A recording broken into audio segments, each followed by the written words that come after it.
Hello, this is Tom, aka Jet, here for Tabletop Tap Room, and we're just dialing in for a quick minute to cover the judge's decision concerning the preliminary injunction in the Wizards of the NuTSR versus Wizards of the Coast case. Wizards of the Coast was seeking a preliminary injunction against NuTSR, forbidding them to publish any of the Star Frontiers New Genesis products, because it would cause them irreparable harm to their reputation of their brand and to their company.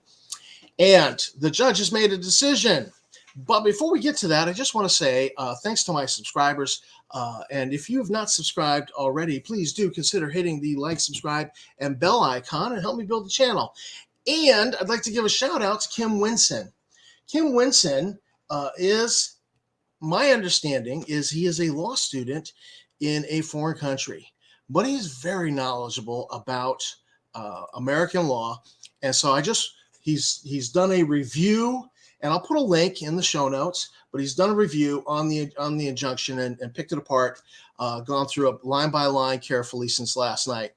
And in all of this process, Kim has been a great resource on the legal side, despite studying law in another country. So I suspect that maybe some of his professors are either have lived or worked in America. And, I have that suspicion. But so the injunction, the judge did not give it. And what you see here is her statement where it's an extraordinary remedy.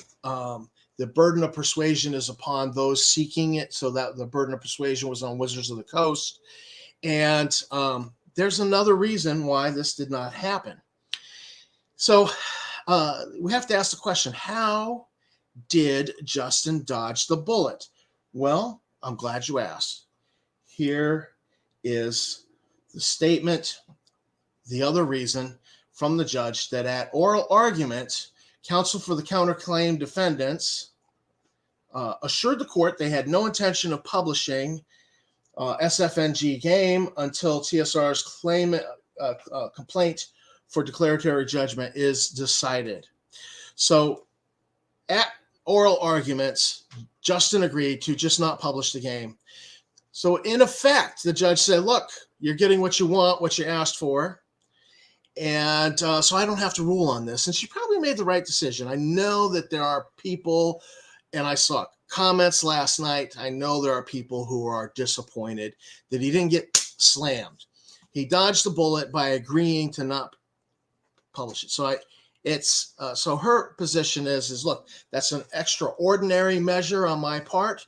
It's probably the thing that will get reviewed and picked apart if this goes to a higher court. So I don't have to rule on this because he's agreed to not do it.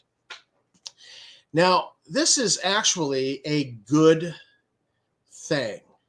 And you're thinking, and I know people are like, oh man, I wish he'd been slammed. No, this is a good thing. This is actually absolutely good news for us, because we know how Justin has an issue with bending the knee. And this is him. He agreed to bend the knee. Wizards of the Coast went in the court and they pushed him around, and he said, all right, I won't publish. And he bent the knee and he agreed to what Wizards of the Coast wants. So Wizards of the Coast got a win. The judge got a win. Justin had to bend the knee. And now I saw comments last night that we're going to have to put up with him crowing. We're going to have to put up with comments from him. Sure, Mario Real will be out. You won't have to put up with direct comments from Justin. He'll never do that. He will come out through Mario Real or one of the other iterations. And today's Thursday. It's the weekend somewhere. And I'm sure we will see comments by Sunday night, Monday morning, by a Mario Real or one of the other sock puppets that he's known for using. But when you see it, you just go, yeah, but you bent the knee, buddy. So this is good news. It must taste sour. With the ego he has, it must be ashes in his mouth. And think about this too, with the toxic masculinity that he spouts. How does it feel for him to have been pushed around by a woman lawyer? Um, I'm just curious. So this is the situation. We didn't get the injunction that we were hoping for, but it's actually a better result because he's bent the knee. And I look forward to seeing the post from him this weekend. But I'm smiling the whole way there because this was good news. So this is Tom for Tabletop Tap Room. Thanks for watching my video. Thanks to my subscribers again. And keep on gaming.